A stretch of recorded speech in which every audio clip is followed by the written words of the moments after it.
Oi, meu nome é Felipe, sou professor de Geografia do curso Lívia Kingman e hoje a gente vai refazer, né, a prova do PISM-3 de Geografia, tá? Vale a pena lembrar, pessoal, que na prova de 2023, para o PISM-3, infelizmente houve uma alteração nas respostas. Então acabou que a avaliação do PISM 2023 perdeu suas duas últimas questões, tá? Elas acabaram sendo anuladas. Aí no caso a gente vai resolver a questão 11, 12 e 13 fechadas, tá? As objetivas. E logo em seguida a gente vai responder as discursivas. Então vamos lá. Questão número 11. Portugal adota novas regras para a compra de imóveis por estrangeiros. Nos últimos anos, muitos brasileiros compraram imóveis em Portugal, como investimento ou como opção de moradia. Portugal é um país com características únicas, como a segurança, o clima ameno, a qualidade de vida e uma vasta oferta de imobiliário para corresponder à procura vinda dos cidadãos brasileiros.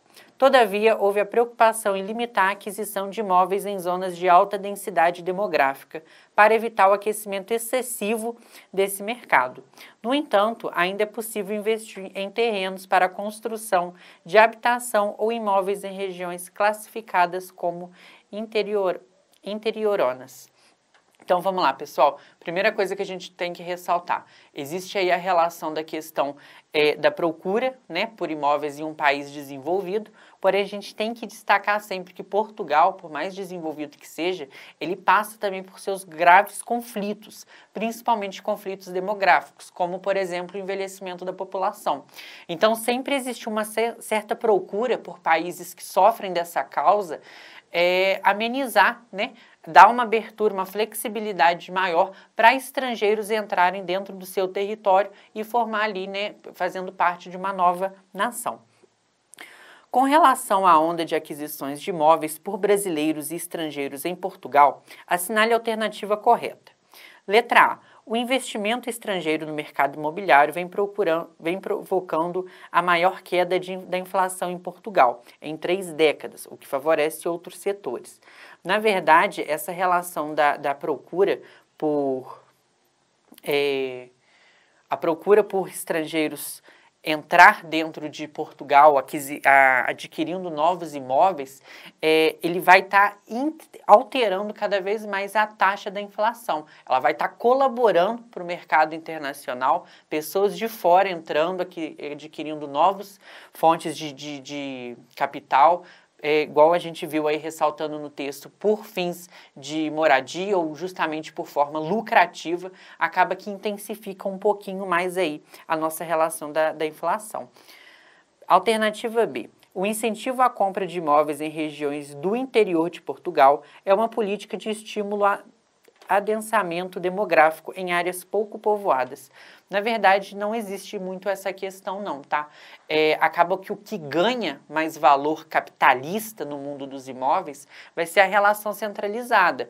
No caso, a grande capital de Portugal, aquilo ali que vai ser sempre visível e o que vai ser sempre procurado como fonte de adquirir uma renda superior. Alternativa C.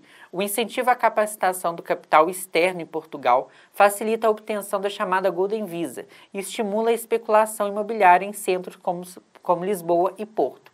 No caso, a alternativa certa tende a ser a alternativa C, igual a gente destacou aí mesmo sobre a própria questão do centro da nossa cidade, né, sempre ser mais valorizada do que o próprio interior, né? Então, a alternativa certa tende a ser a alternativa C, tá bem?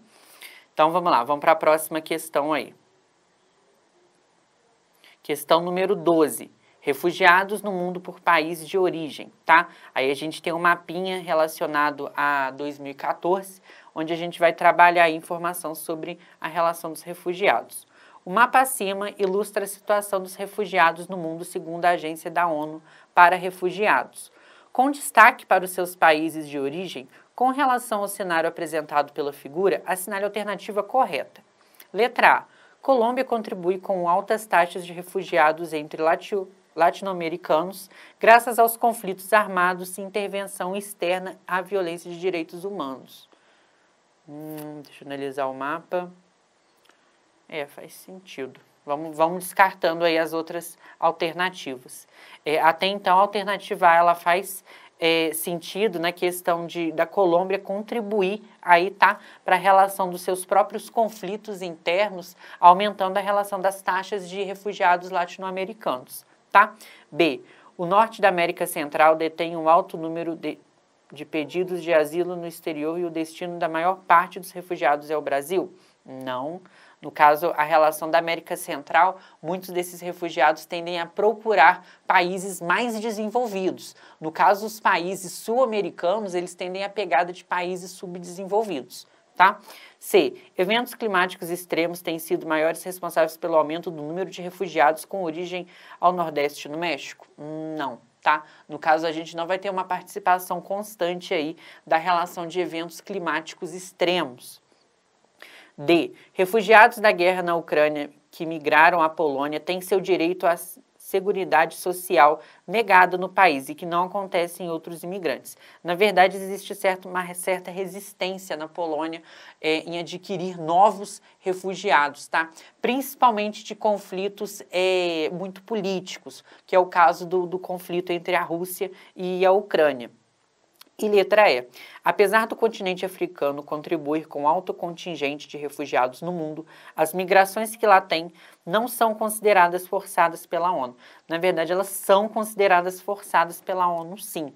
Que, no caso, elas estão interligadas com a relação da miséria, tá? Então, a alternativa correta tende a ser a alternativa letra A, tá bem? Então, vamos lá para a questão número 13. Os maiores portos do mundo. A China possui a maior infraestrutura portuária do mundo e em maio de 2022, seus espaços portuários registraram um aumento da ordem de 3% na movimentação de cargas em relação ao mesmo período no ano anterior, recuperando os níveis anteriores à pandemia da Covid-19. Paralelamente, segundo dados do Ministério do Comércio da China, que também produz as estatísticas sobre portos no país, houve igualmente um aumento de investimento estrangeiro direto em seu setor produtivo. Um aumento de 20,5% no uso do capital estrangeiro em relação a 2021. Sobre esses dois fatos, a alternativa correta é: letra A. O aumento dos investimentos produtivos estrangeiros na China tem relação à sua infraestrutura portuária, porque esta é a porta de entrada de uma força de trabalho imigrante não qualificada oriunda, sobretudo do Sudeste Asiático. No caso, pessoal, não existe muito essa relação da infraestrutura industrial da China depender diretamente de imigrante não qualificado. No caso, a mão de obra, por mais que ela seja inadequada, né, não muito qualificada, nada muito profissional, ela tende a ser do próprio país, tá? Então, ela não corresponde aí com a relação da movimentação migratória da chegada de imigrantes. Alternativa B. O aumento dos investimentos produtivos estrangeiros na China tem relação com a sua infraestrutura portuária, porque esta possibilita tanto o acesso a mercados externos para produtos quanto a importação de matérias-primas e insumos. A alternativa correta seria a alternativa B. Por quê? Por mais que seja um país desenvolvido no cenário industrial, a China, como outros países de grande porte industrial, elas tendem a depender de uns aos outros aí para conseguir formar a matéria em si, tá? No caso, a gente tem aí até como um exemplo a relação do DIT, a Divisão Internacional do Trabalho, onde os países tendem a contribuir uns com os outros para realizar essa movimentação industrial. Um país oferece a tecnologia, outro a mão de obra, outro a matéria-prima, e juntos eles acabam formando um circo industrial aí que a gente dominou de DIT, tá bem? Então agora a gente já finalizou as questões objetivas e a gente vai discutir agora as questões dissertativas. Reforçando, pessoal, o PISM de 2023 em Geografia, do PISM 3, ela acabou perdendo aí 2 questões, tá? Elas acabaram sendo anuladas. Então, vamos lá para as questões dissertativas.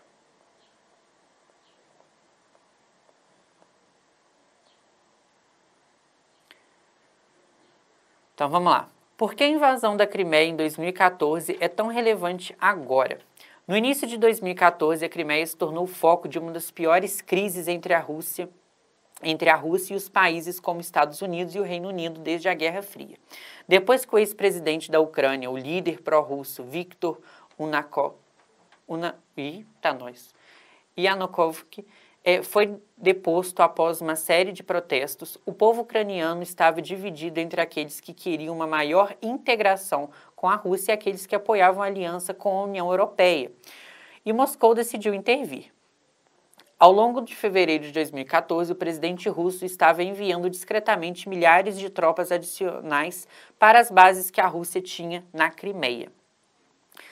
Com relação à disputa entre a península da Crimeia envolvendo Rússia e Ucrânia, no contexto atual das guerras entre os dois países, aponte 3 razões pelas quais essa região se reveste da importância para os envolvimentos nesse conflito. No caso pessoal, se a gente parar para analisar os nossos dados aí, mapas políticos, a gente já começa aí a dizer as 3 razões. No caso, a primeira, estratégia de guerra, tá? A circulação entre os acordos políticos interfere todos ali que fazem fronteiras uns com os outros. Segundo ponto, a gente tem aí uma movimentação migratória de refúgio, ou seja, ela acaba servindo de apoio ali tanto para o pessoal de refúgio da Rússia e principalmente aí em destaque a relação da refúgio dos imigrantes ucranianos. Tá? E terceiro, é uma potência que está ali em processo de desenvolvimento e ela acaba tendo interferência dentro das suas ações comerciais entre os dois lados. Como a gente falou, essa relação da Crimeia está muito próxima na divisão fronteirística ali, tanto com a Rússia quanto com a Ucrânia, a gente começa a observar uma radicalização muito grande nas rotas comerciais, onde a vistoria militar ela acaba sempre sendo mais excessiva, dificultando um pouquinho da movimentação e a participação da Crimeia com suas movimentações políticas comerciais. Então vamos lá, questão número 2. Por que o Brasil pode ganhar novos estados? Mas qual o passo a passo para isso? Então vamos lá. Você certamente cresceu sabendo que o Brasil tem apenas 26 estados, além do Distrito Federal. Mas algumas propostas que tramitam há tempos no Congresso querem ampliar esse número e criar novas unidades dentro da federação. A defender essas ideias, Tapajós, Carajás, Maranhão do Sul, Pampa, Guanabara e tantos outros territórios virariam novas estrelas na constelação da bandeira brasileira. Letra A. Cite 2 razões que são apresentadas como justificativa para a criação dos novos estados de federação. Primeira coisa, a gente vai ter a valorização econômica interior, tá? Onde a gente vai conseguir aí dar abertura comercial para pontos específicos dentro dessas regiões. Quando a gente tem um único estado, uma única federação formada, ela é colocada como algo irregular, algo individual, onde a economia toda dela ali tende a ser de uma única área. Quando a gente começa a subsidiar essa área, a gente começa a dar uma abertura aí muito maior sobre essa questão aí. Tá? Sobre a relação da própria valorização comercial interior. E a outra razão que a gente pode apontar vai ser a própria valorização cultural, onde a gente consegue observar que um único estado, ele é rico em diversas fontes culturais, tá? Então isso aí daria uma pose maior sobre a relação da cultura brasileira.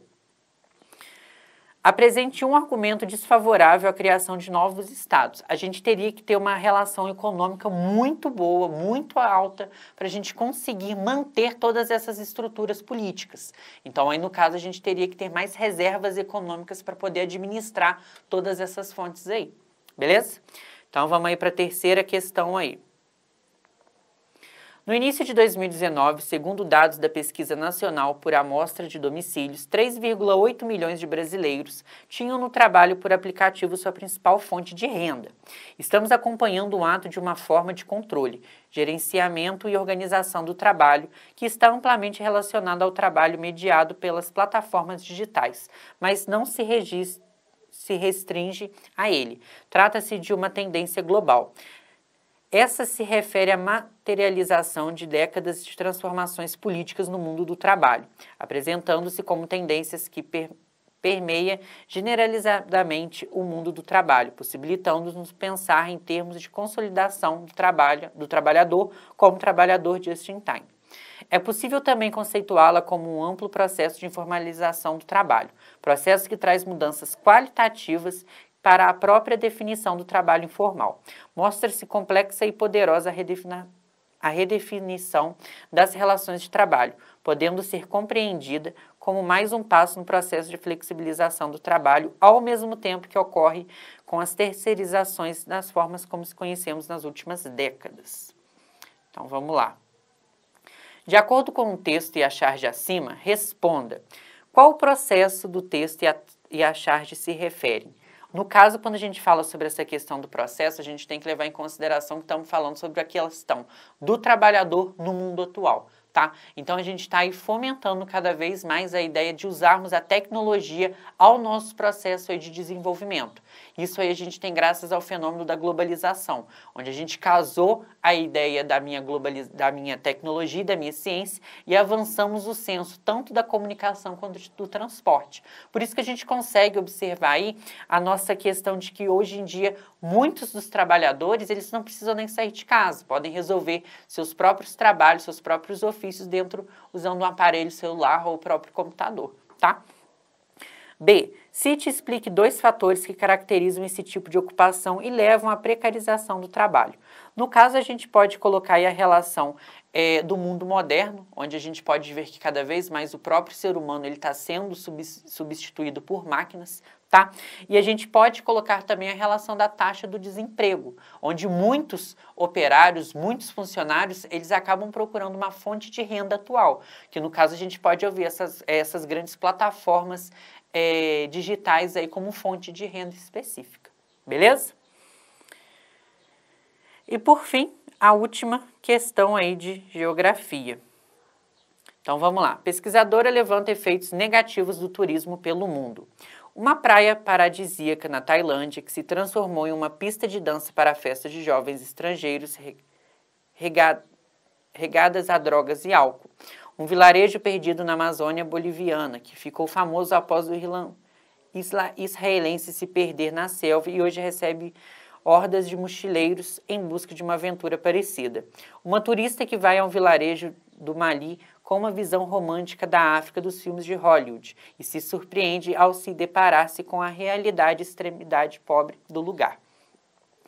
Por meio de exemplos práticos como esses, um novo documentário americano lança luz sobre um tema que poucas vezes passa na cabeça de quem viaja de férias. O impacto nem sempre positivo que o turismo provoca no meio ambiente, na economia e na cultura de localidades no mundo todo, especialmente em países pobres e emergentes. Gravado ao longo de 14 anos pela antropóloga Pegival, o filme Gringo Trails acompanha por meio de imagens em local entrevistas com guias, turistas e escritores especializados em viagens. As transformações que a chegada em massa de turistas provocam em lugarejos de países como Tailândia, Butão, Mali e Bolívia. Val identifica uma dinâmica em que se repete em vários lugares do mundo, em que faz parte, segundo ela, do fenômeno da globalização do turismo. Primeiro, um lugar remoto é descoberto por algum aventureiro estrangeiro. A notícia se espalha, guias de turismo passam a escrever sobre o local e uma onda de viajantes, especialmente jovens mochileiros, começam a ir para lá.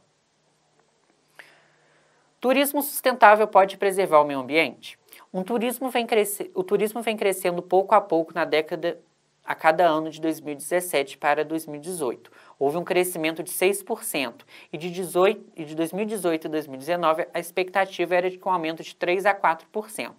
Por um lado, este setor é predatório e está provocando diversos impactos no meio ambiente. Por outro, um turismo responsável e sustentável pode colaborar com a preservação da natureza. O turismo sustentável surge como resposta para o turismo em massa e que tem um impacto a degradação dos destinos visitados. Seu objetivo é atender às necessidades dos destinos de viagem dos turistas simultaneamente. Se por um lado o turismo predatório pode levar ao esgotamento dos recursos naturais, assim como a descaracterização cultural e desequilíbrio social, o turismo sustentável é composto pelos mesmos pilares do desenvolvimento sustentável: eficiência econômica, justiça social e prudência ecológica.